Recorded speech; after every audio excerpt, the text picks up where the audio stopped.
सभी स्टूडेंटों को 11 क्लास में स्वागत है। आपने 11 क्लास के लिए चॉइस किए हैं कॉमर्स, तो इस कॉमर्स पढ़ने से पहले हम लोग आज अपने जो 11 क्लास में सिलेबस है, 11 या 12 दोनों में बोथ सिलेबस क्या है उसको जानना ज़्यादा ज़रूरी हम लोग के लिए हो गया है। तो हमारी क्लास जो 20 जुलाई से बोले थे वो चालू हो चुका है।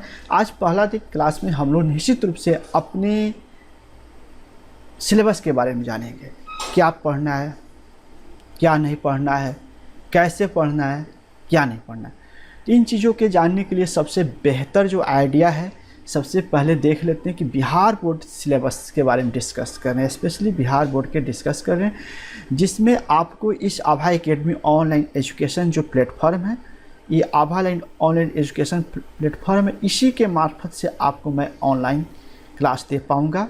जो मेरा यहाँ पर्सनल नंबर है, आप इस पर कांटेक्ट कर सकते हैं ज़्यादा जानकारी के लिए। तो हम लोग चलते हैं सिलेबस में क्या क्या देखना है उसको थोड़ा सा गौर से देख लेते हैं। जैसे कि यहाँ पर आपके स्क्रीन पर दिखाई दे रहा है कि बिहार बोर्ड, यानी बिहार बोर्ड में सभी को, जैसे आप सुने होंगे कि आप कॉमर्स लिए हैं, कोई साइंस लेता है, कोई आर्ट्स लेता है, तो जो भी साइंस ले, आर्ट्स ले, उन लोग को ये पेपर पढ़ना अनिवार्य है। आर्ट्स वाले को भी हिंदी, इंग्लिश और उर्दू, ये 3 पेपर में से 2 पेपर आपको पढ़ना अनिवार्य है, यानी 2 पेपर आपको लेना अनिवार्य है। आर्ट्स वाले को भी लेना पड़ेगा, आर्ट्स पढ़ते हैं उनको भी 2 पढ़ना हो, साइंस वाले भी पढ़ते हैं 2 या कॉमर्स वाले। मतलब निकल के आ रहा है कि 3 पेपर में से 2 पेपर निश्चित रूप से लेना पड़ेगा, चाहे आप कॉमर्स पढ़ रहे हैं, चाहे साइंस पढ़ रहे हैं, चाहे आर्ट्स पढ़ रहे हैं। यानी मतलब निकल गया आर्ट्स, साइंस, कॉमर्स कोई भी पेपर हम लेते हैं, ये 2 पेपर को निश्चित रूप से 3 में से चुनना होगा। जनरली बच्चे जो उर्दू वाले होते हैं उर्दू हिंदी चुन लेते हैं, नहीं तो हिंदी इंग्लिश चुनते हैं। और एक हिंदी और इंग्लिश का 100 नंबर का पेपर हो गया है, और इसमें जैसे हिंदी आप लेते हैं तो 100 नंबर के बाद इसमें 50% ऑब्जेक्टिव का मतलब समझते हैं आप मैट्रिक की परीक्षा दे चुके, आधा टिक मारने वाला होगा, और 50% सब्जेक्टिव आधा लिखने वाला होगा। उसी तरह इंग्लिश का भी सिलेबस है, सेम उर्दू का सिलेबस है। मतलब निकल के आया कि आपको यहाँ पर से 3 पेपर से कोई 2 पेपर चुनना होगा। चाहे आप कॉमर्स ले लिए हैं लेकिन आपके मन में होगा साइंस वालों को भी लेना होगा और आर्ट्स वालों को भी लेना पड़ेगा। यहाँ पर कोई तब्दीली नहीं किया जा सकता, यहाँ 2 पेपर हर फैकल्टी में है मौजूद। और उसके बाद हमारा जो सिलेबस है, जैसे अब यहाँ देखते हैं अब कॉमर्स वाले स्टूडेंटों को क्या लेना पड़ेगा। जैसे कॉमर्स वाले स्टूडेंटों को क्या लेना पड़ेगा ये जानना जरूरी है। तो देखिए, ये जब कॉमर्स आप ले लिए हैं तभी हमारा बैच ज्वाइन किए होंगे।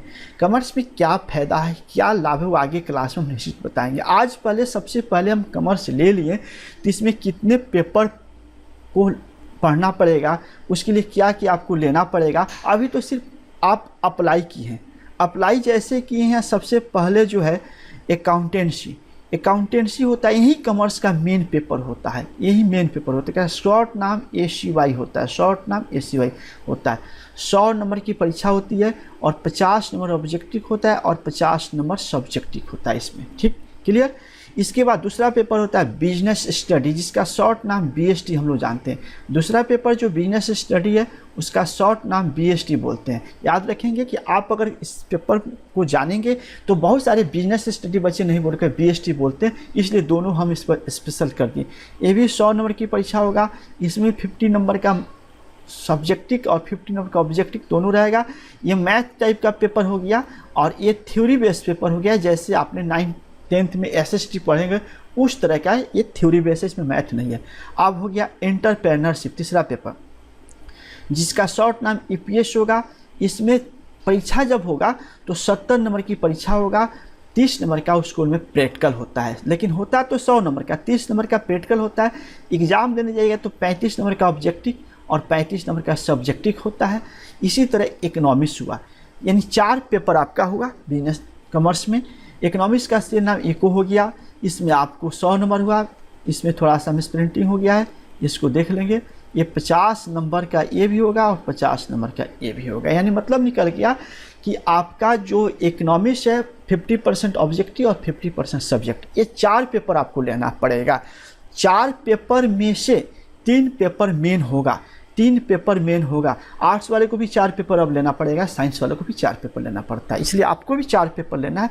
देखिए, उपरोक्त में से 3 पेपर मेन लेना है, यानी इसमें से जो आपको 3 को मेन ले लेना है लेनी। जैसे जनरली बच्चा अकाउंट लेता है, बिजनेस से सही रहता है, ईपीएस ले, इसको एक्स्ट्रा हम लोग करा देते हैं, जो कि थोड़ा सा बच्चे एक्स्ट्रा ही रखना चाहते हैं, जबकि एक एक्स्ट्रा लेना अनिवार्य हो गया। पहले अनिवार्य नहीं था, लेकिन 2020 में जो एग्ज़ाम हुआ है इसमें कंपल्सरी कर दिया गया है कि एक पेपर अब आपको 21 में जो एग्ज़ाम देने जाएंगे उनको एक पेपर एक्स्ट्रा रखना होगा। एक्स्ट्रा रखने का फ़ायदा है, इसलिए सरकार ने दबाव बनाई है। यानी 4 पेपर आपको लेना है, जिसमें से 3 पेपर मेन के रूप में पढ़ना है, एक्स्ट्रा पढ़ेंगे।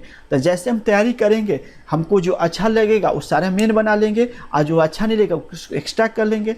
एक्स्ट्रा करने के बाद भी आपको गवर्नमेंट आपसे एक्स्ट्रा पूछने नहीं जाएगी, एक्स्ट्रा किसको करेगी उसको भी जान लेते हैं। आप क्या मान के एक्स्ट्रा लिए हैं, आपने 4 पेपर लिया, 4 का परीक्षा दिया, आपने 1 एक्स्ट्रा माना, 3 मेन मान के परीक्षा दे के आए, लेकिन गवर्नमेंट जैसे ही आपका परीक्षा होल्ड होगा तो एक्स्ट्रा किसको मानेगा इस 4 में से, उसको हम अब बताते हैं। सबसे पहला जैसे आपका देखिए, यदि फाइनल परीक्षा के रूप में कॉमर्स स्टूडेंट को क्या पढ़ना पड़ेगा, जैसे मान लीजिए हिंदी आप ले लिए, इंग्लिश लिए, यहाँ उर्दू वाले बच्चे होंगे अपना उर्दू समझ लेंगे।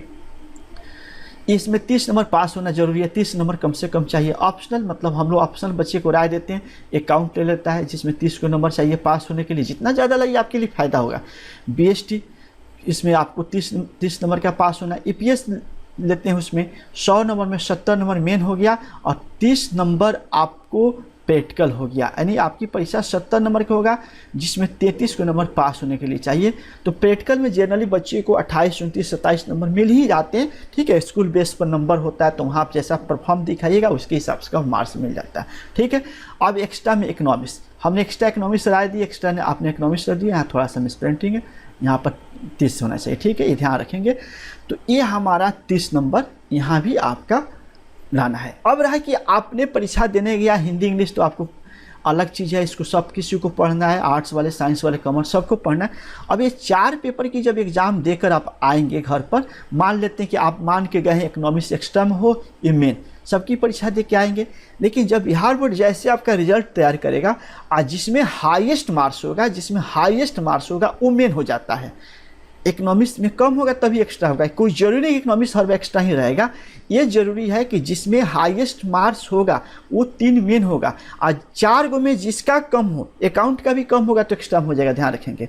बीएसटी में भी कम होगा तो एक्स्ट्रा बन जाएगा, ईपीएस में भी कम होगा तो एक्स्ट्रा बन जाएगा। इन चारों पेपर में से जिसका सबसे ज़्यादा नंबर होगा वो 3 लगातार मेन में चल जाएगा, और जिसमें सबसे ज़्यादा कम, चारों में से जिसका कम होगा वो आपको एक्स्ट्रा बन जाता है। तो यहाँ पर इकोनॉमिक्स मान कर जाएंगे, हम कम पढ़ेंगे तो कम लिखेंगे, निश्चित रिजल्ट कम आ जाएगा। लेकिन बेसिकली कभी कभी बच्चा को क्या होता है कि अकाउंट कमजोर हो जाता है, बीएसटी कम, ईपीएस कमजोर है, तबियत खराब हो जाता है, तो इकोनॉमिक्स संभाल देता है। इसलिए फ़ायदा है, ज़्यादा वाला मेन में जा रहा है, कम वाला एक्स्ट्रा में जा रहा है। वही चीज़ हम नीचे आपको लिख दिए, बीएसटी ईपीएस इकोनॉमिक्स में से जिसका मार्क्स कम होगा वही एक्स्ट्रा बन जाएगा। यानी इस चीज़ को ध्यान रखेंगे, आपने एक्स्ट्रा क्या माने उससे कोई बोर्ड को मतलब नहीं, मार्क्स जिसमें कम आएगा वो एक्स्ट्रा हो जाएगा।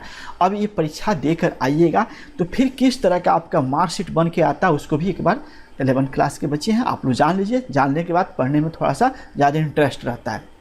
जैसे किसी बच्चा का मार्कशीट हमने डाल दिया, तो जब ये मार्क्स लाया तो देखिए जैसे इसका 381 नंबर लाया है, तो 300 देखिए यहाँ अतिरिक्त एडिशनल में लिख दिया है, ये इकोनॉमिक्स, इसका मतलब वो एक्स्ट्रा हुआ। उसका पहले हिंदी इंग्लिश अलग अलग नंबर था, पिछले साल का सिलेबस, अभी आप लोगों ने सिलेबस चेंज किया है, 100 नंबर का हिंदी, 100 नंबर का अंग्रेजी कर दिया। अब 150 का अंग्रेजी नहीं किया, आप 100 नंबर का अंग्रेजी कर दिया। तो देखिए बिजनेस स्टडी, एंटरप्रेन्योरशिप, इकोनॉमिक्स, सब नंबर लाया आपने, इतना नंबर लाया है। ये एक्स्ट्रा इकोनॉमिक्स इसका पहले से लिया था कि नहीं लिया था इससे कोई मतलब नहीं है। देखिए यहाँ गौर से देखेंगे, जैसे इसमें 81 नंबर है, इसमें 86 है,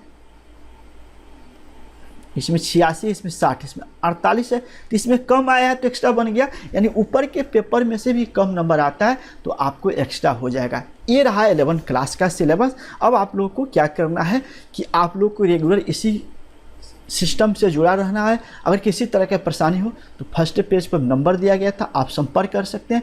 बाकी चीज़ हम आपको दूसरे दिन की क्लास में अकाउंटेंसी लेकर आएंगे, क्या लेकर आएंगे पर डे आपको क्लास में मिलता जाएगा। तो इससे उम्मीद करते हैं कि आज आपका सिलेबस जो था वो निश्चित रूप से क्लियर हो गया, और आपका सिलेबस जब क्लियर हो गया तो आगे पढ़ने में आपका मन लगेगा। और इसी के साथ आपसे विदा लेता हूँ, पुनः फिर मैं आपके साथ जुड़ूंगा। दूसरे दिन की क्लास में। धन्यवाद सभी।